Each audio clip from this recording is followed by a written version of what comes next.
जय जय रघुवीर समर्थ।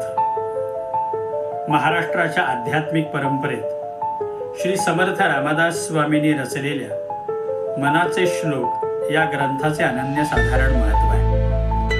रामदासी संप्रदायाच्या बरोबरीने सकल भक्ती संप्रदायामध्ये मनोपासनेच्या दृष्टिकोनातून श्री समर्थांनी रचलेल्या या ग्रंथाला जगदवंद्यता लाभलेली आहे।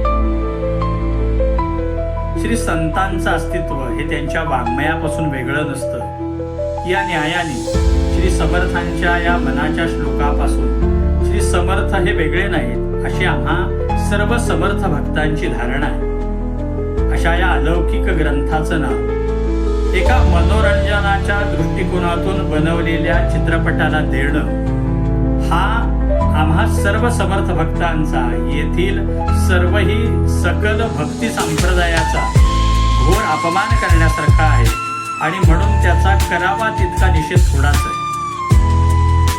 महाराष्ट्राची आध्यात्मिक परंपरा, त्याचं वैभव हे वाढवणं, हे जपणं ही आपली सर्वांची जबाबदारी आहे आणि म्हणून संत वाङ्मयाचा नाव देऊन एखादा मनोरंजनाचा चित्रपट बनवणं ही आपली परंपरा नाही। माझी या चित्रपटाच्या निर्मिती करणाऱ्या, त्याचं दिग्दर्शन करणाऱ्या सर्वांना आग्रहाचं सांगणं आहे की आपण त्वरित या चित्रपटाचं नाव बदला आणि हे नाव बदलेपर्यंत हा चित्रपट प्रदर्शित होणार नाही याची काळजी घ्या, अन्यथा येथील सर्वही समस्त भक्त परिवाराच्या रोषाला आपल्याला सामोरं जावं लागेल याची आपण काळजी घ्या।